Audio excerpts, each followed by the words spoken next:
Have you ever wondered how to train your dog to attack responsibly?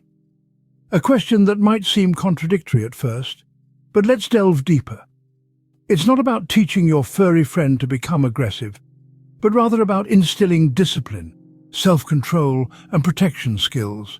This training can be particularly beneficial for certain breeds that are naturally protective, like German Shepherds, Boxers, or Rottweilers.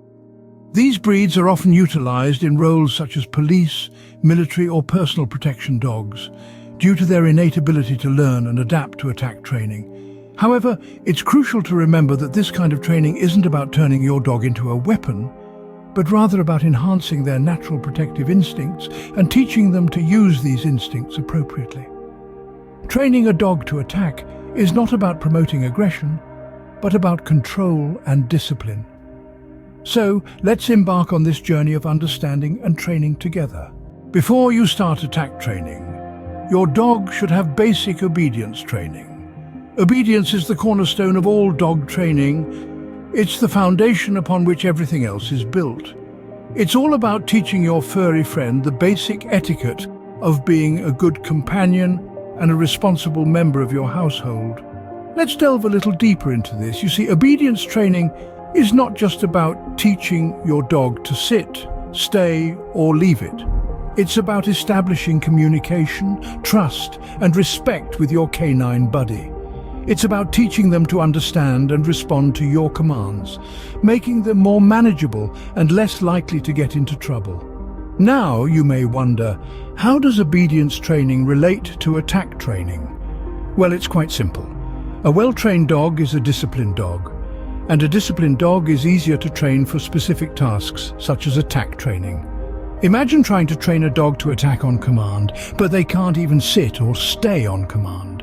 It sounds challenging, right? That's where obedience training comes in. It lays the groundwork for more advanced training by instilling discipline and responsiveness in your dog. Let's take a closer look at some of these basic commands. Sit is one of the first commands you should teach your dog. It's a way of getting their attention, making them focus on you and preparing them for the next command. Stay is another crucial command.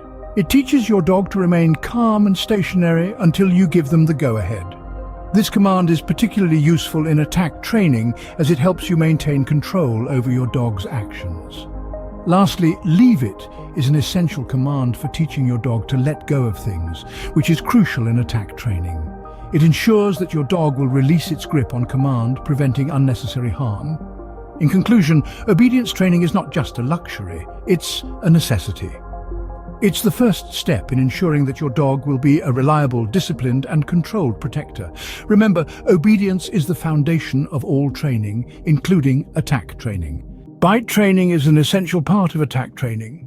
It's not about promoting aggressive behavior, but about teaching your canine companion when and how to use their natural instincts in a controlled manner. There are different types of bite training, which are tailored to the dog's breed, age, and individual personality. The two most common types are prey biting, which stimulates the dog's natural instinct to chase and catch, and defensive biting, which is used in situations where the dog feels threatened. Prey biting training often involves the use of toys or bite tugs, which are sturdy pieces of material that can withstand a dog's bite. The trainer encourages the dog to chase and catch the toy, simulating a prey scenario. Defensive biting training, on the other hand, is more complex and should only be undertaken by experienced trainers. It involves teaching the dog to respond appropriately when they feel threatened. This could be by a stranger approaching their territory, or if they perceive their owner to be in danger. Getting started with bite training requires patience and consistency.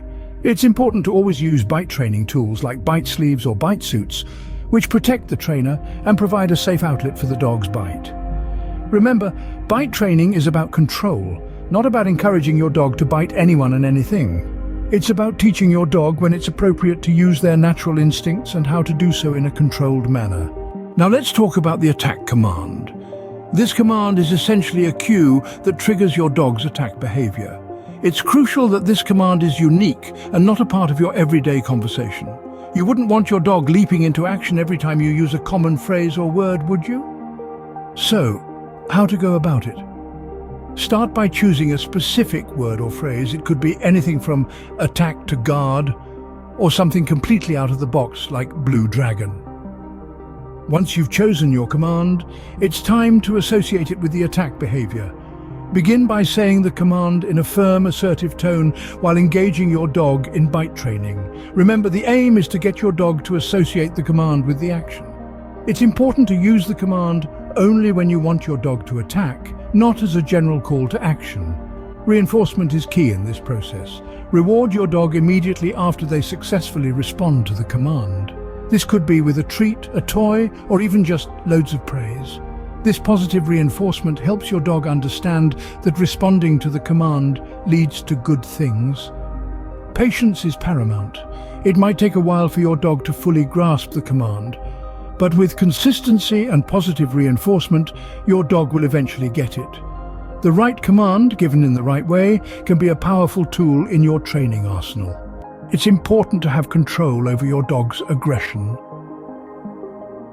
Now that we've discussed the fundamentals of attack training, it's time to delve into the nuances of aggression control.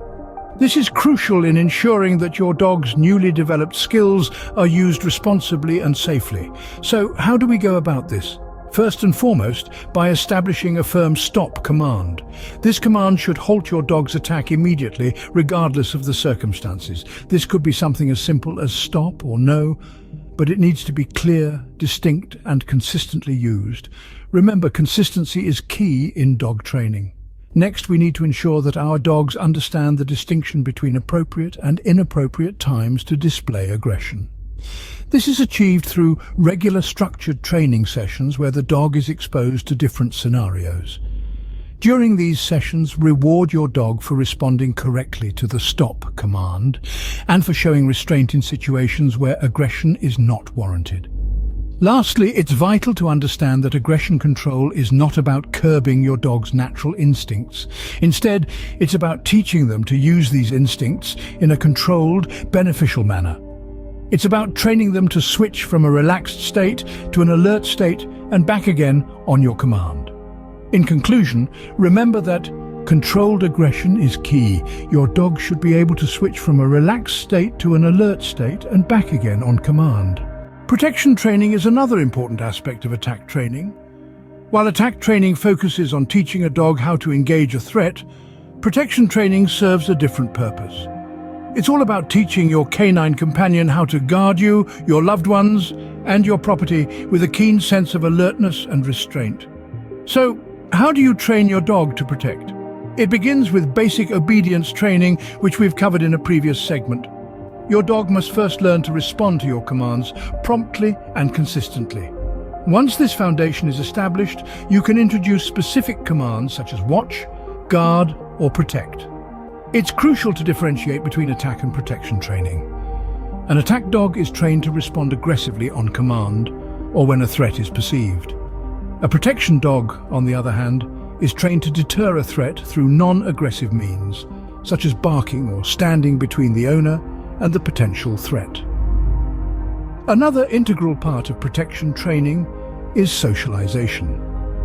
Exposing your dog to different people, places and situations will help them discern between a genuine threat and a benign situation. This way, a well-socialized dog is less likely to respond aggressively without cause. Remember, the goal is not to create a dangerous dog, but to cultivate a loyal companion who can protect when necessary. A well-trained protection dog is not a liability, but a valuable asset to your safety. We've covered a lot of ground today. We started with the importance of basic obedience training as a foundation for any specialized training, including attack training. We then delved into bite training and how it's crucial to teach your dog the right way to bite. We discussed the importance of an attack command to trigger the attack behavior and how to reinforce it. We also emphasized the significance of aggression control. It's essential to train your dog to stop attacking on command and to prevent them from attacking when it's not appropriate. We wrapped up with protection training, a vital part of attack training that teaches your dog to protect you and your property. It's crucial to remember that attack training should only be carried out by experienced trainers. Training a dog to attack is a serious responsibility, and should be done with utmost care and respect for the animal's well-being. Remember, a well-trained dog is not just a pet, but a faithful companion and protector.